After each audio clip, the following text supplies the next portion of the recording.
Hey everyone, welcome back to the channel. In this video I'm going to be talking about the Star Wars fandom and generally just Star Wars as a whole. But before I get into it, please subscribe to this channel, ring that bell icon to be notified when I post new videos. Also, be sure to hit the thumbs up button if you like this video and please share with your friends so I can help this channel grow. But I'm going to go ahead and get into it. So, recently I've been watching a lot more Star Wars stuff, especially Andor. Um, Andor was one thing I couldn't really get into it because it didn't really remind me of the original Star Wars. Now, I don't hate it. It's not something that I really care about, though. It's other people can enjoy it. It's their choice. It's just not something I like. The writing was not on par with what a traditional Star Wars movie would be. Now, when you look at stuff like Mandalorian really captures the heart of Star Wars to a degree, but what I will say is the writing in terms of Mando himself, he very much fluctuates between a badass and then suddenly completely sucking at his job. But you have this character who's kind of a blank slate, and that's on purpose. If you pay attention to some of the writing with Luke Skywalker, he's kind of a blank slate as well. But the reason why is so that you can kind of place yourself in the role of this character. Everyone is kind of a blank slate character in all these big movies. I mean, if you look at Matrix, Neo is not really typically impressive as a person. He starts off as this cubicle man, and that's it. And then you delve into his character. Sure, he's a hacker, but a lot of people are hackers in this world that he's thrown into. And their world, it doesn't really matter when you're a hacker. You are essentially, your mind is the hacker at this point. And so what makes you important is your ability to move past it or place yourself in this environment and not lose your sanity. So you have this character like Luke or Mando, Din Djarin. Din Djarin is not really. I mean, he's a blank slate. That's kind of how they're kind of going for this character. He's not supposed to be a highly detailed character. However, if you pay attention to the storyline, there is development. So it's kind of hard. It's not that he doesn't have character development, just like all these other characters from big movies and shows, specifically Matrix or the original Star Wars trilogy or even the prequels. There's a whole lot of character development, but personality-wise, they're very blank slate. And that's so that people who watch the movie can kind of see themselves as this character. They can put themselves in the shoes of the hero so they can feel as though they're a part of the story. It really pulls them in. And so, of course, naturally, when I see Mandalorian, I find it entertaining. It's fun, lively, and it kind of reinvigorated a lot of the Star Wars fandom because when they released a sequel trilogy, the sequel trilogy had so many flaws that I feel as though it harmed a lot of the core audience. With that entire series, you have Rey kind of stealing the thunder of Finn. Now, I'll say maybe that's what they always intended, but from what I could tell, it kind of looked as though, based on the posters and advertisements, trailers and interviews, Finn was going to be the next Jedi, and he was going to become the Awakening. Like in the Force Awakens, to me, it seemed as though he was going to be the Force Awakening within the movie. In fact, they showed it at the beginning. Whenever he sees the injustice at the order, the New Order or whatever, I can't even remember what they're called. That's how much I could not connect with it.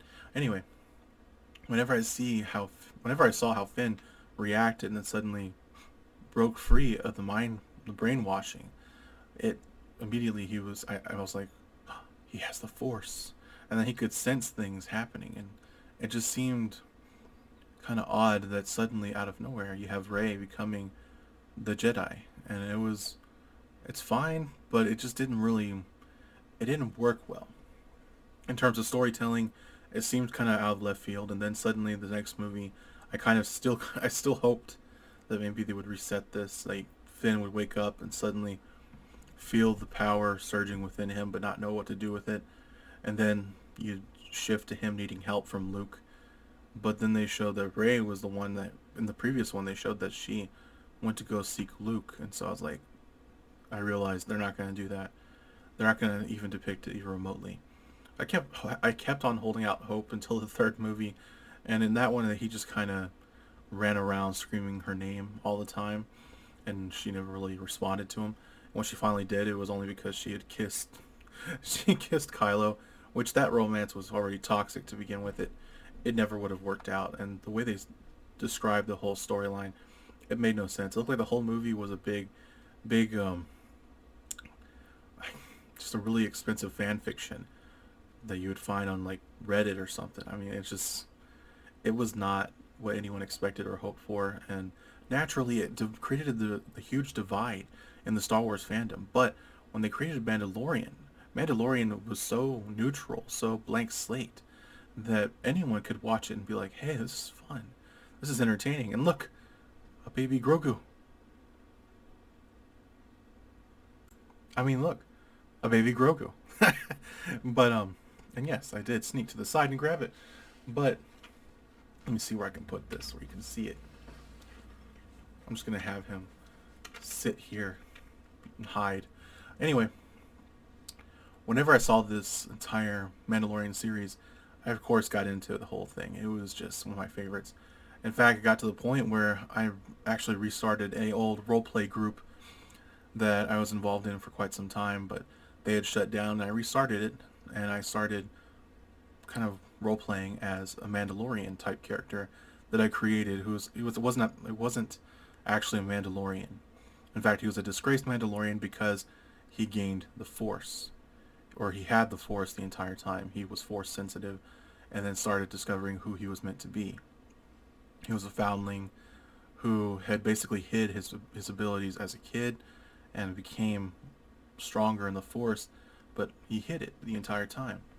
So, one second. Sorry, I kept on losing focus. But anyway, my Mandalorian character, who he basically left behind the way of the Mandalorian, so that he could use the Force within him to better help people. And he sought out the help of other Jedi. He tried looking for whatever Jedi he could find. And eventually he gained his training. I'm not going to tell the whole story of my character, but generally I wanted to create a character who was Mandalorian, who lost the way and became a Jedi because of his natural innate Force sensitivity. And he became one. He was already good at abandoning attachments. So the character I developed was very classic, he had a story of, you know, it was just, anyway, I'm not going to get into it. It's too much. Anyway, basically with this character I created it just for fun and got involved in role-playing of Star Wars. And then there were other games that came out that kind of reinvigorated everything. I'd say Mandalorian kind of helped reinvigorate the fandom of Star Wars. Of course, however, you have all these people fighting on both sides, which is Star Wars. Now you have Andor that came out, and you're like, which one is really Star Wars? Mando or Andor? Which one's better? Granted, I'll say Andor has better storytelling, but it's not a Star Wars series. And I will say this, no one in that entire series is the hero. The entire thing is they're all terrible people. They even depicted the characters that were from the original trilogy. The ones leading the rebellion, I wouldn't trust them with anything. I wouldn't trust anything they do because of the fact that they're worse than any politician. I mean, they're terrible people. One of them, basically, they turned into a wicked mother who sold her daughter basically as a brood mare. I mean, it was terrible. So when you have storylines involving all that, it kind of takes away. It eliminates the fun of Star Wars. And so Star Wars is meant to be a space opera or a space soap opera or whatever. This is what's his face, George Lucas. That's what he said. I mean, he himself called it a space soap opera, and it's kind of supposed to be comedic, dramatic, full of adventure. It's granted the adventure part is not a soap opera. I'd call that just a space adventure or a space opera. It's generally hard to say what it really is. It's a sci-fi space opera. To me, that's what it is. I feel as though that people of all people, like every fandom, is right to enjoy what they want to enjoy. But for me, there's a certain heart behind it that's lacking in Andor. So with Mandalorian, it honestly won me over like immediately, especially when they brought in this little guy. This little guy was just fun to watch. I don't know, maybe it's that I want to have kids one day. It's just fun to see this character. And of course, he's very morbid and very dark. He committed a light genocide, but still fun. And then you have other characters like the Cara Dune. Cara Dune wasn't something that it wasn't a character I really enjoyed, but I enjoyed the way the character was portrayed. She was funny, kind of like, to begin with. She was a bit like she had the attitude that I don't usually like seeing in characters that are female. But she kind of grew on me over the more I watched the show.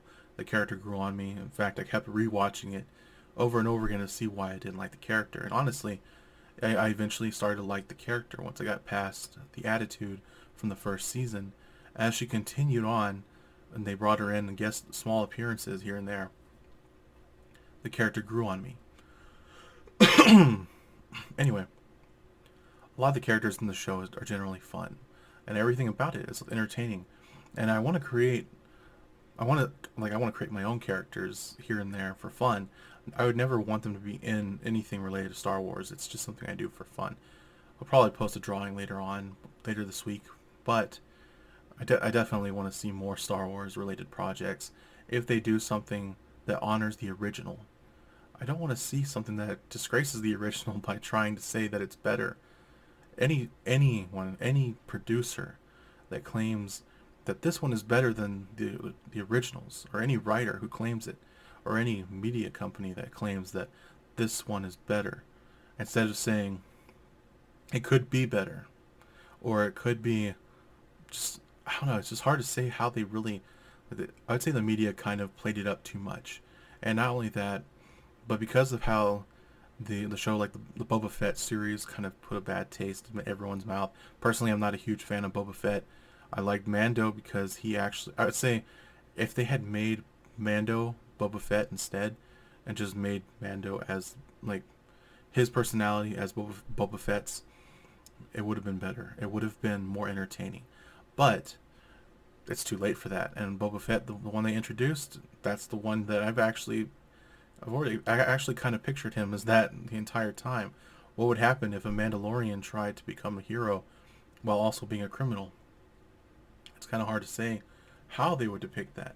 Honestly, I feel as though there is no way they could depict it properly, because Boba Fett is not a hero, and he's definitely a criminal. And the way they depicted it is kind of weird. They call him the daimyo, and the daimyo is, of course, the leader of an environment, a certain area. But to call that a criminal warlord, or whatever you want to call it, a crime boss, but the way he behaved was like a protector and hero of the town, it seemed very strange. It's just not something I would imagine Boba Fett doing. I would prefer him functioning as a bounty hunter, going around hunting down criminals, or hunting down people in general, maybe people from the Empire, being recruited by the rebellion to hunt down others from the Empire. That would have been more interesting, more entertaining series.